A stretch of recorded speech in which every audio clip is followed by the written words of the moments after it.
जरा सोचिए, कोई क्रिएटर सुबह उठे, अपना YouTube चैनल खोले और देखे कि उसके कुछ सबसे अच्छे वीडियोस अचानक प्राइवेट हो गए हैं।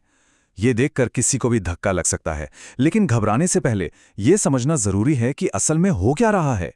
दिमाग में सबसे पहला सवाल यही आएगा, अरे मेरे वीडियोस कहाँ गए? क्या मैंने कुछ गलत कर दिया?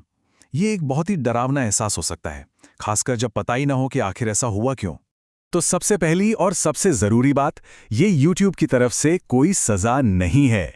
नहीं, बल्कि ये तो एक सुरक्षा का कदम है जो चैनल को बचाने के लिए ही उठाया गया है। तो ये सुरक्षा उपाय आखिर है क्या? इसे ना एक ढाल की तरह समझिए, एक शील्ड, जिसे YouTube किसी भी चैनल, उसके कंटेंट और सबसे जरूरी उसके दर्शकों को किसी भी तरह के नुकसान से बचाने के लिए इस्तेमाल करता है। इस प्रोसेस को कहते हैं ऑटोमेटिक प्राइवेटाइजेशन। मतलब बहुत सीधे शब्दों में, अगर YouTube के सिस्टम को किसी अकाउंट पर कुछ भी गड़बड़ लगती है, तो वो किसी भी खतरे को रोकने के लिए वीडियोस को फौरन प्राइवेट कर देता है। तो ऐसी कौन सी गड़बड़ है जो इस सुरक्षा वाले फीचर को चालू कर देती है? देखिए, इसके मुख्य रूप से 4 कारण होते हैं और अब हम एक एक करके इन सभी को समझेंगे। सबसे आम कारण जो अक्सर देखने में आता है, वो है संदिग्ध हैकिंग गतिविधि। YouTube का सिस्टम 2400 घंटे अकाउंट्स पर नजर रखता है, ताकि ये पक्का हो सके कि सब कुछ ठीक ठाक चल रहा है। यहाँ एक बढ़िया उदाहरण है। मान लीजिए किसी का चैनल इंडिया में है, लेकिन अचानक उस पर ब्राजील से वीडियोस अपलोड होने लगते हैं। YouTube के लिए ये एक बड़ा रेड फ्लैग है। वो इसे एक संभावित हैक मानकर तुरंत एक्शन लेता है। दूसरा कारण भी पहले वाले से ही जुड़ा हुआ है। कभी कभी क्या होता है कि हैकर्स चैनल पर ऐसे वीडियोस अपलोड कर देते हैं जो क्रिएटर ने खुद बनाए ही नहीं हैं। ये वीडियोस अक्सर बड़े नुकसानदायक होते हैं, जैसे कि क्रिप्टो स्कैम्स का प्रचार करना या फिर दर्शकों को खतरनाक लिंक्स पर क्लिक करने के लिए फुसलाना। तो दर्शकों को बचाने के लिए YouTube इन वीडियोस को तुरंत प्राइवेट कर देता है। तीसरा कारण है अकाउंट तक किसी और की पहुंच होना। और सुनिए, ये हमेशा किसी शातिर हैकर की वजह से नहीं होता। कभी कभी ये एक छोटी सी मामूली सी गलती का नतीजा भी हो सकता है। जैसे कि किसी ने अपने चैनल का पासवर्ड किसी दोस्त के साथ शेयर कर दिया हो, या किसी पब्लिक कंप्यूटर पर लॉगिन किया और लॉग आउट करना भूल गया। अगर कोई और अकाउंट से कुछ अपलोड करता है, तो YouTube इसे भी एक असामान्य गतिविधि ही मानेगा। और चौथा कारण, वो सीधे सीधे वीडियो से जुड़ा हो सकता है। ये तब होता है जब वीडियो का मेटा डाटा, यानी कि उसके टैग्स, डिस्क्रिप्शन जैसी जानकारी YouTube की पॉलिसीज के खिलाफ हो। उदाहरण के लिए, वीडियो है तो खाना पकाने के बारे में, लेकिन ज्यादा व्यूज पाने के लालच में उसमें फ्री आईफोन या जल्दी पैसे कमाए जैसे भ्रामक टैग्स डाल दिए गए हैं। YouTube इसे अपनी नीतियों का उल्लंघन मानता है और उस वीडियो को प्रतिबंधित कर सकता है। ठीक है, तो अब ये तो पता चल गया है कि ऐसा होता क्यों है। अब अगला बड़ा सवाल है, अब करना क्या है? अब समय है समस्या की जड़ तक पहुंचने का।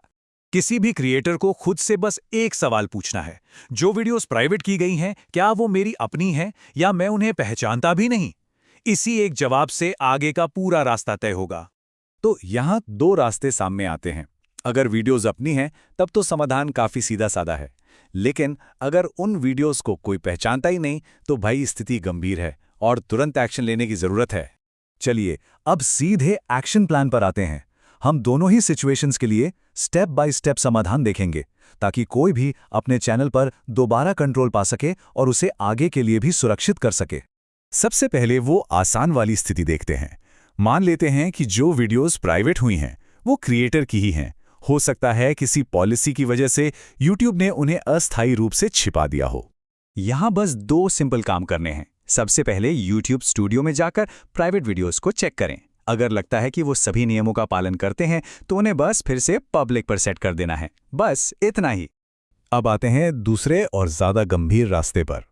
अगर चैनल पर ऐसी वीडियोस मिलती हैं जो अपलोड ही नहीं की गई, तो इसका एक ही मतलब है कि अकाउंट शायद हैक हो गया है और इसे बिल्कुल भी हल्के में नहीं लेना है।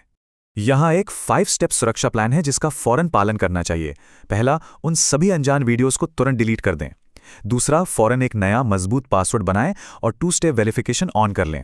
तीसरा, गूगल अकाउंट में जाकर उन सभी डिवाइसेस को हटा दें जिन्हें आप नहीं पहचानते हैं। चौथा, चैनल की सेटिंग्स में जाकर देखें कि कहीं किसी अनजान व्यक्ति को मैनेजर तो नहीं बना दिया गया है। और आखिर में पूरे चैनल का बैनर, नाम, डिस्क्रिप्शन सब कुछ चेक करें कि कहीं कोई और बदलाव तो नहीं हुआ है। तो इस सब के बाद सबसे बड़ी सीख क्या है? आइए कुछ मुख्य बातों को संक्षेप में समझते हैं ताकि भविष्य में चैनल हमेशा सुरक्षित रहे। याद रखने वाली सबसे ज़रूरी बात यह है, YouTube यह कदम सुरक्षा के लिए उठाता है, सज़ा के लिए नहीं। अगर वीडियोस आपकी अपनी हैं, तो उनकी जांच करें और फिर से पब्लिक कर दें। और अगर वे आपकी नहीं हैं, तो उन्हें डिलीट करें और अकाउंट को तुरंत, बिना देर किए सुरक्षित करें। और अंत में एक सवाल जो हर क्रिएटर को खुद से पूछना चाहिए, क्या मेरे चैनल की सुरक्षा आने वाले कल के लिए काफ़ी मजबूत है? क्योंकि देखिए, चैनल को सुरक्षित रखना एक बार का काम नहीं है। ये अपने कंटेंट और अपनी कम्युनिटी के प्रति एक लगातार चलने वाली जिम्मेदारी है।